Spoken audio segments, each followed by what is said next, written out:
Yeah, it's been a while. There's been a lot of frustration from players, from staff, and most of all from supporters as well. They're desperate to get the real football back, and we're just delighted it's here now. It's been a while since Tuesday night where we beat Ayr United here, so I can't wait to get back to proper football out there. The biggest annoyance for me, which I get obviously, there's a health issue, but I'd love our fans to be here because I know how desperate they are to get back as well. But no, as a group we're delighted to get back to the competitive football. But it goes up a notch tomorrow night because it's competitive. That's a first for them in a while, as I said, since the 13th of March. I might be wrong with that date, but round about then. So that's a first, so that's the privilege tomorrow, but again we've got to go out there and do it properly and take care of the game. We've had loads of experience out there where it's just been bounce games. We've used that, we've tried to learn from what other teams have done, and we've looked at that. We've played now 5 friendlies, I think it is, not including our in-house ones that we've played, and we've had a look and we've seen what we could do to make it. There's a whole host of things that are different from your analysis meetings that you struggle to have, but look, you've got to tap into other stuff and other ways of doing what's important, and massive credit to the players. They've been outstanding from day one. They've bought into everything we've done, and as a group I feel they're really together, and I keep asking myself the question, is it down to the fact they've been away for so long? But it's never wavered.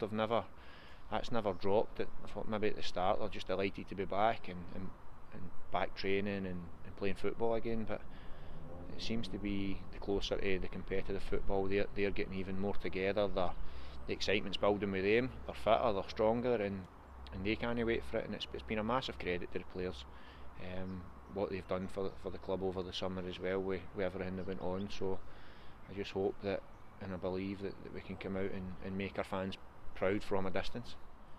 Every manager at this club gets backed. That's been since John and Tim come in. I don't think any manager could stand in this position at any point in their time in charge and say they were never backed. I can confidently say that because I was here, so I've seen that firsthand, and I'm delighted with the backing I've had. A massive credit from that comes for the supporters as well, because they back the club even in these times with the foundations, with all the work they've done, the fundraisers, so they're massive to this football club as well. Even though they're not going to be here in person, they'll be watching, they'll be behind us, and they have been behind us all summer with what they've done. Massive credit to the players, as I touched on, with them taking cuts in their wages, players, staff, right across the board.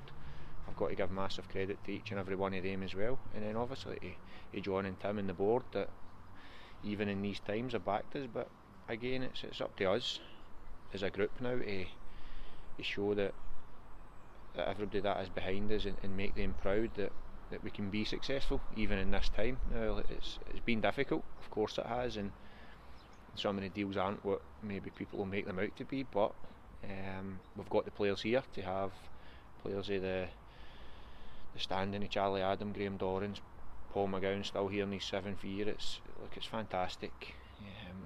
Coupled or put that in with the kids that we've got coming through and the experience they're going to learn from those 3.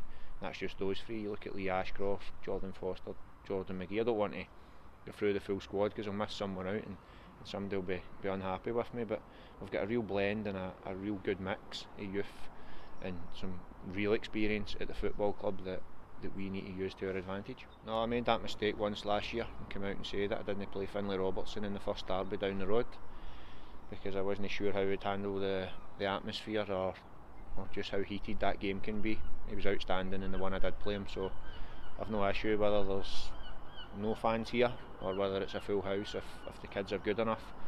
And I think we've shown that as a group, as a coaching staff, that we're more than happy to play them, so there's a chance here for them to play if they can be good enough, and what better chance than to come into a team with such experience in it to help guide those players as well. So no, if they're good enough to play, regardless it's full house here or we draw Dundee United in a cup and we're going down there and it's a full house, if the kids are good enough they'll play.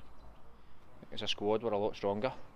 we've been unfortunate with injury, but we didn't as such predict it, but we've seen that there would, or we could imagine there would be a few knocks with the time off. We've pushed the boys really hard. They worked really hard over the period as well on programmes, but we've seriously pushed them hard. So we knew injuries were going to come. As a squad, we're fuller.